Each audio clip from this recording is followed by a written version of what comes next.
Um, Alrighty, hello YouTube, welcome back to my channel. For those of you who don't know me, my name is Cryptic Coil, and in today's video, I just want to introduce someone very special to you. I actually shot this video yesterday, and I uploaded it, and I only got one view before I took it down, but the video was just too long, and I just kind of think that I sounded a little too ADD or something. But I want to show you this guitar that I totally like refinished and everything. Like I sanded it down, I painted it, I installed. Well, I mean, I paid money to have new electronics and hardware installed, and I just kind of want to tell you the story about how it all came to be. Let me show you the headstock.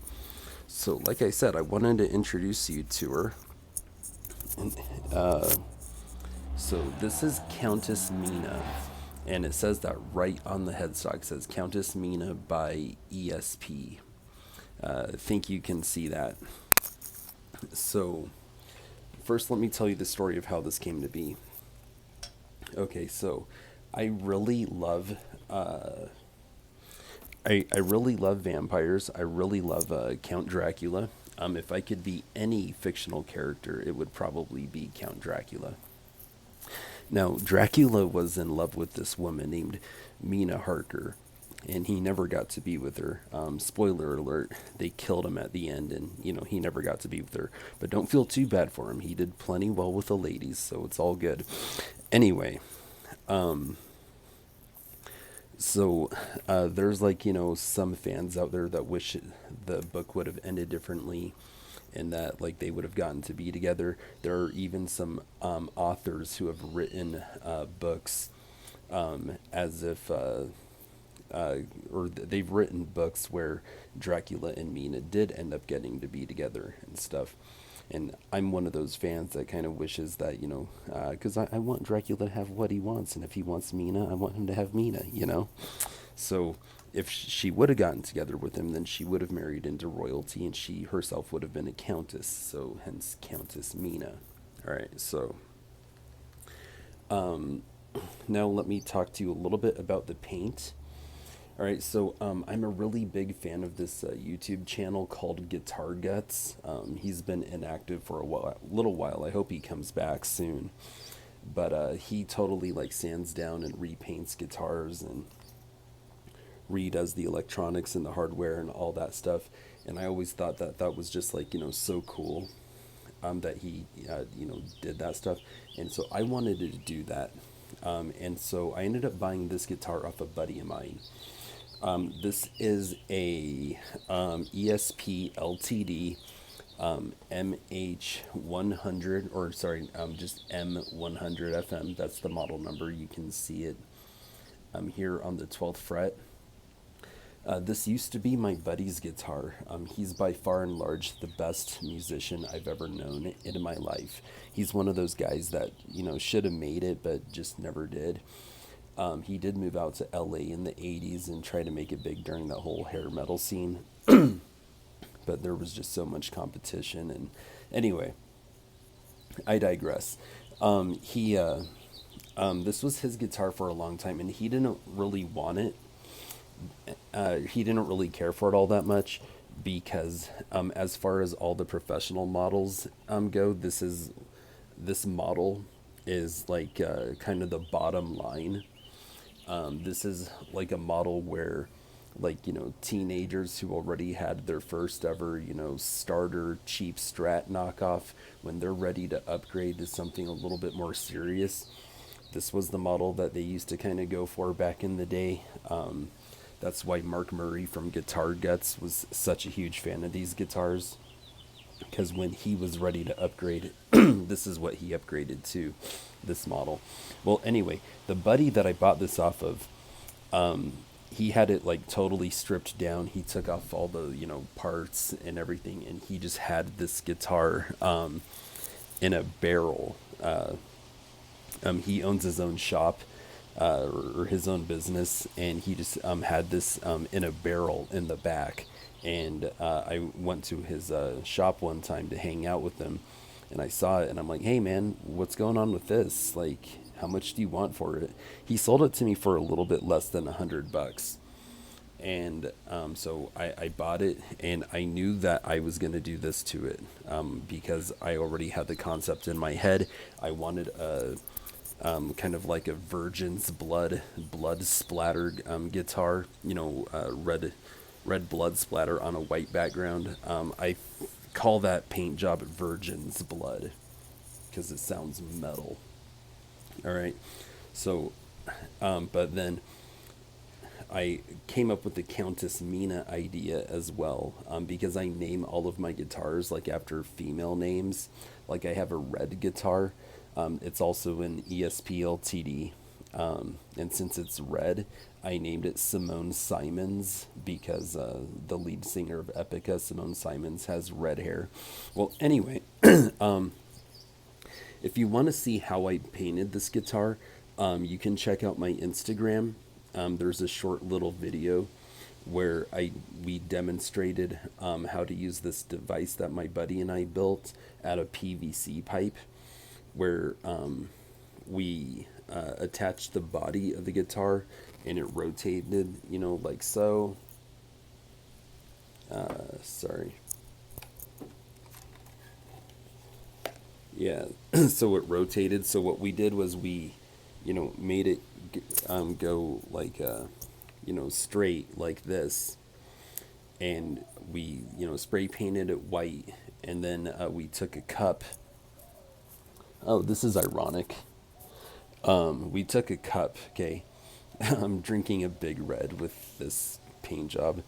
And we poured, red paint on it. And that's how we got this drip effect, okay? And I think that this came out totally sick. I think it just looks so good. Because I've seen a whole bunch of other people do splatter paint jobs. And I've never seen anyone do it like this.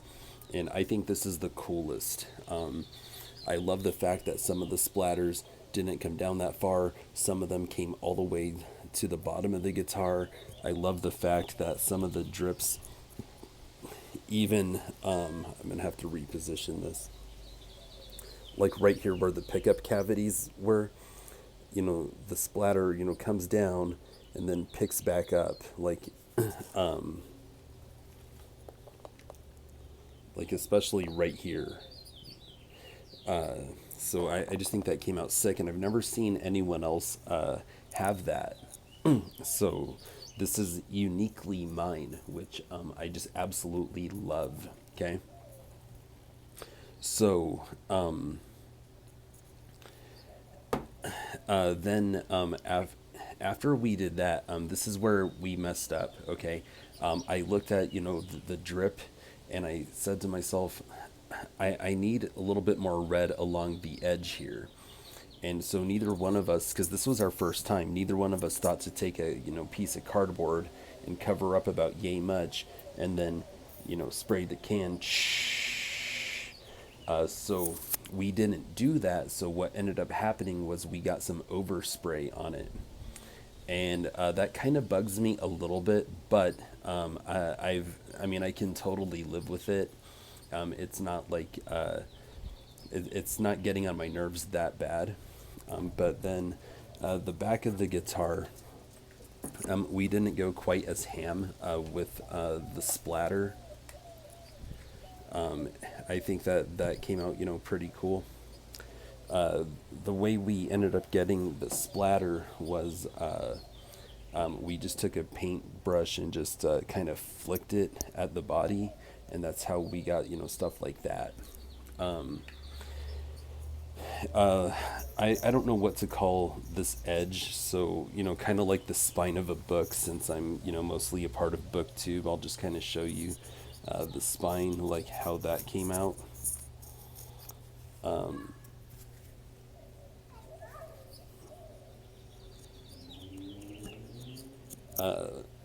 So this underside is actually, we decided to leave it pretty clean.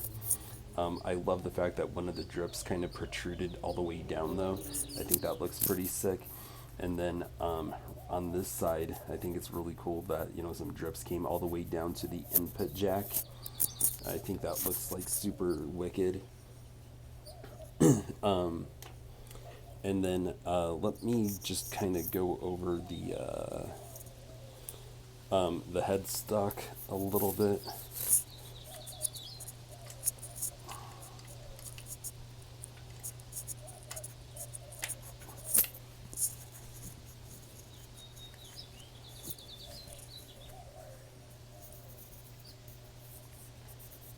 The strap is just kind of bugging me. I'm just trying to fix it for a sec. Sorry. Thank you for bearing with me, though. Okay. All right, got it. Guess I could remove the strap. Um, okay. So I kind of want to go over the headstock a little bit. I'm going to readjust this. Okay.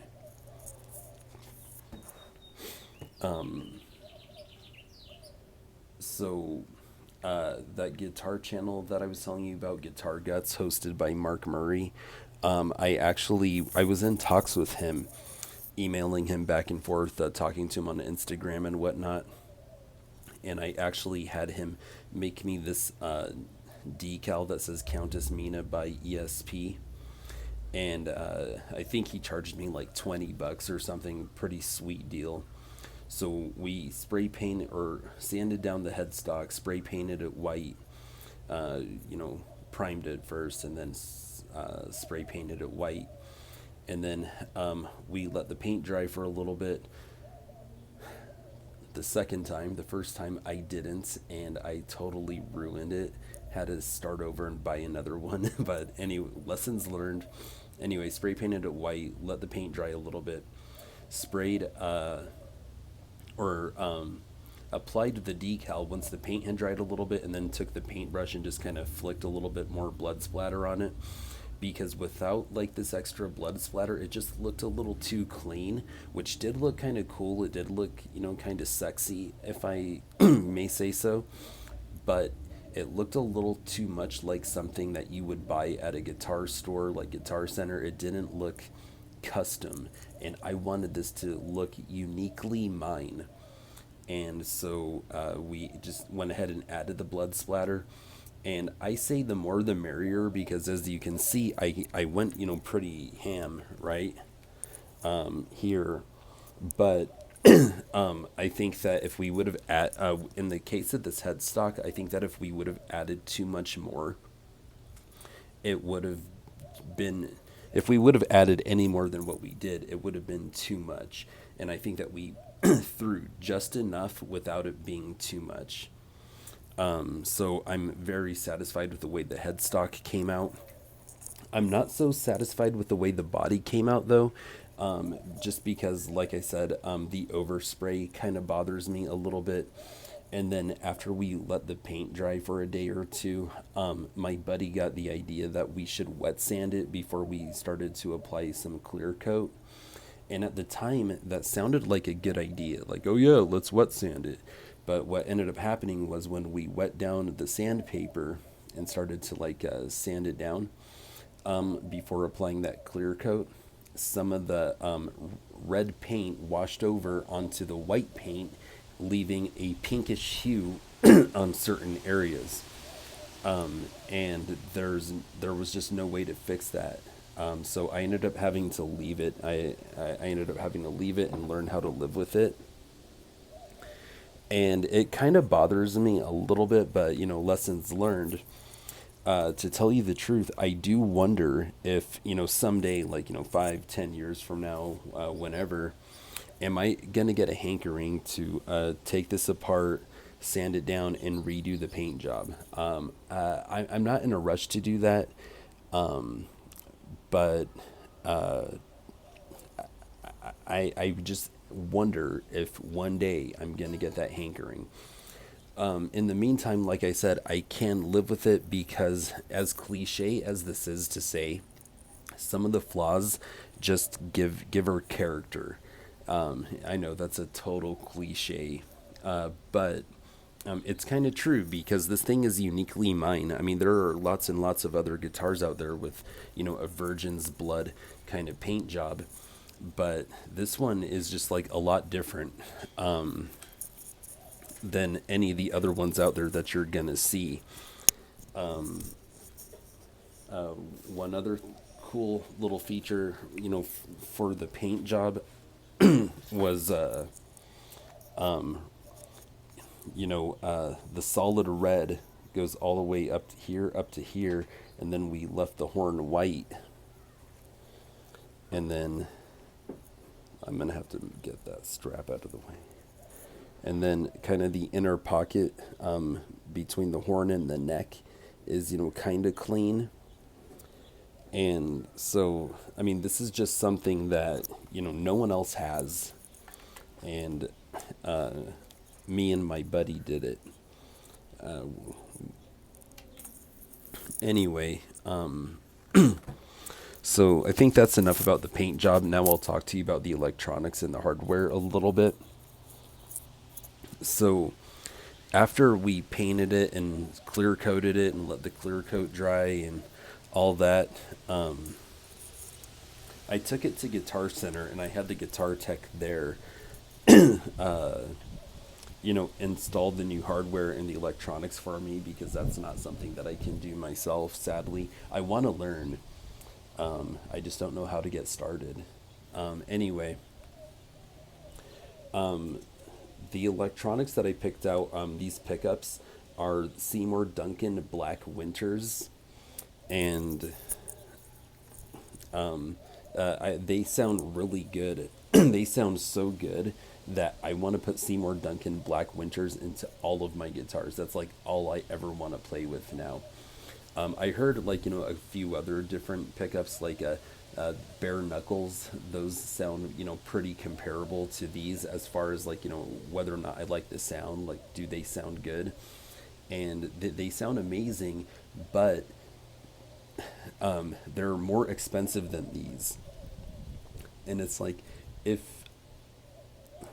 you don't sound like mind-shatteringly better than these, I'm not paying more money than what these cost for your pickups.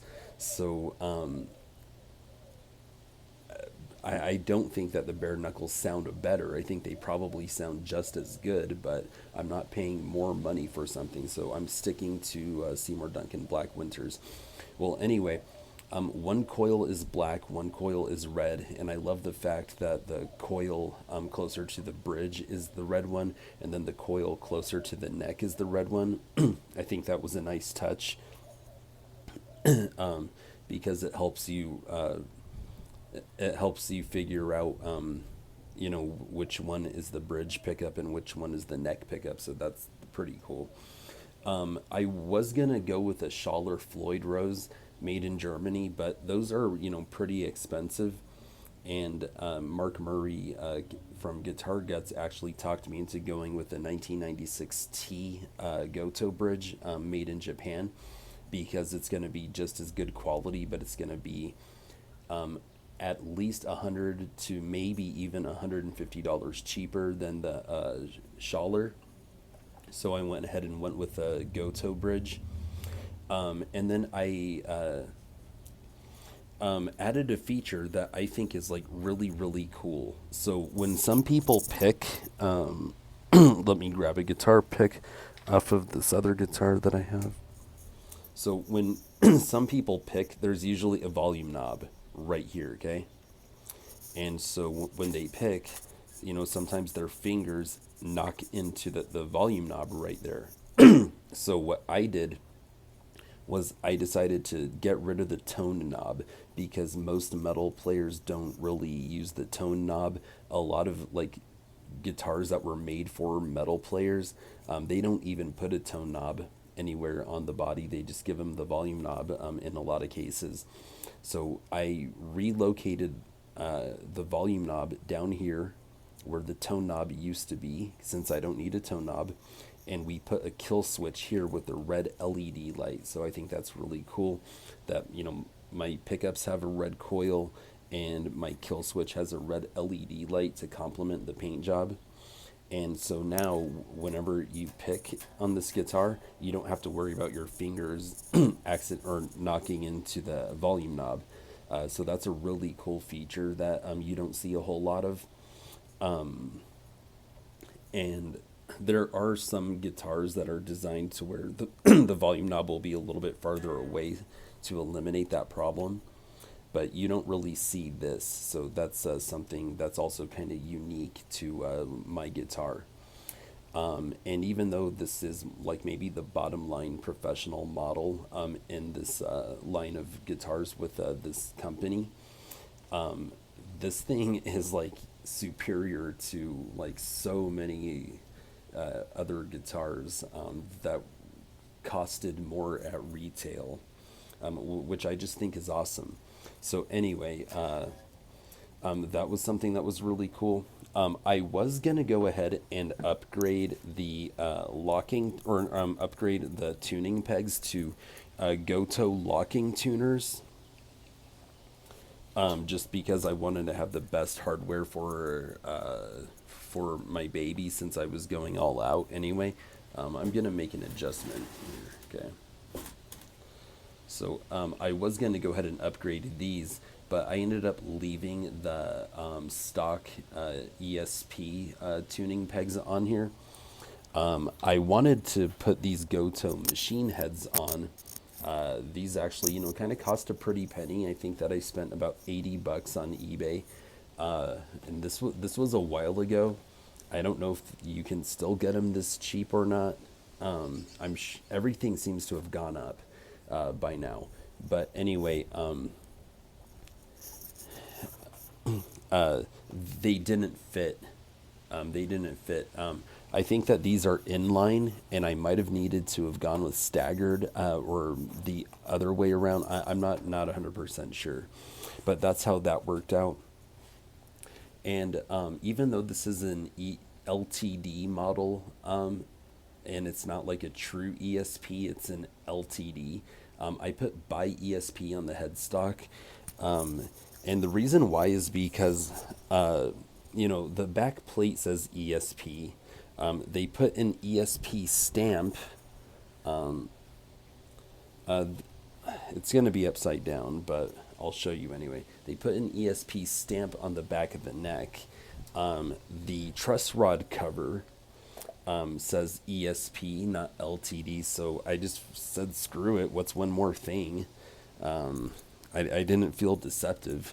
Like if I ever, heaven forbid, run into like desperate times and I need some cash and I need to sell this guitar. I mean, I don't think I'm going to be fooling anybody because all they'd have to do is look up the model number on the 12th fret to see that it's an LTD as opposed to an ESP. But whatever. Well, I think that's about. I do want to tell you one more story in the saga of going to Guitar Center. So I took this to Guitar Center and I paid the tech there to wire it up, install the pickups, install the kill switch, put in the new Goto bridge. The Goto bridge is a little bit different than the Floyd Rose. I think the dimensions are a little bit different. So I knew there was going to need to be, someone a lot more experienced with this sort of thing than me. Well, it ended up costing me $300, and I'm not mad at it because I gave this guy a lot to do, and it was around the holidays, and there were a lot of other people, needing their stuff to get worked on.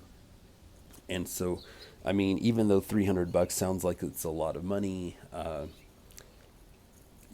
it sounded like it was about right to me. So I wasn't mad with the price, but I wasn't pleased with the job the guy did because I like the neck of this guitar, but it does need a truss rod adjustment because I am having some issues at the higher end of the fret, or at the higher end of the fretboard. So starting from like say the 12th fret all the way to the 24th fret, it's just it needs a truss rod adjustment, and that's not something I've ever done before. So that's why I took it to a tech. Well, he assembled it, installed everything, but the the neck isn't adjusted the way it needs to be, and I think that the bridge might even need to be adjusted to accommodate the truss rod adjustment that the neck needs. And so I brought it back to him the next day and I said, hey man, it's not playing right. And I left it with him for another week, and then I got it back. And I got it back in the exact same condition that I brought it back to him in the first place. So he failed on two occasions. He failed to set my neck right, and I paid him $300. So now I have a problem. He's a nice guy and everything, but I'm never going back to him again. I'm never giving him any more business again. From now on, there's a local guitar shop owned by some guy that lives here in town, and he does a lot of guitar repairs and setups and stuff. I'm just going to take all my stuff to him from now on. So there's that. And then lastly, I'll let you go soon. I just want to show you one more guitar and just tell you what upgrades I want to make. So this is my baby. This is my Jackson Warrior. I named her Elvira, okay, as in, Mistress of the Dark, Elvira. Okay, this is my baby because I've wanted a Jackson Warrior since I was 16 years old, and, now I finally have one. I got her right around the time COVID happened. I took the back plate off, but the back plate, I actually slapped a sticker of Elvira on it, just because I didn't want to deface the guitar. I mean, putting a sticker on the back plate is one thing, but putting a sticker on the body is just totally different. I love these Jackson guitar straps with the shark fin inlays to kind of complement the fretboard. All of my Jackson guitars are going to have the same strap. Love the white binding on the side of the fretboards or on the neck. Anyway, ooh, my bad. Sorry about that. Let me fix this. Okay, so I want to make some upgrades to this as well next. These stock Jackson pickups. Now they sound really good. These things sound really good. I have another buddy who's like way, way, way better than me. Like way better than me. He's in a band, and they're doing some pretty big things right now. And he has a Jackson Warrior too, same year. I think his is just black. He doesn't have the white bevels like me, but he has the same pickups. And he told me that he was just going to leave them because they were good enough. And I figured, if they're good enough for him, they're good enough for me. And he's even done like music videos and stuff where he plays his Warrior, and he's still got his stock Jackson pickups in there, and it sounds good. So I was like, yeah, I think I'm just going to leave these stock Jackson pickups in here for life. Well, now I want to upgrade to the Black Winters because of Countess Mina here. Okay, and I have him. I just need to, take him down to a guitar shop and get him installed. But the ones that I'm going to put in here are just going to be 2 black coils because I couldn't find any 6-string Black Winter pickups that have the white and the black coils.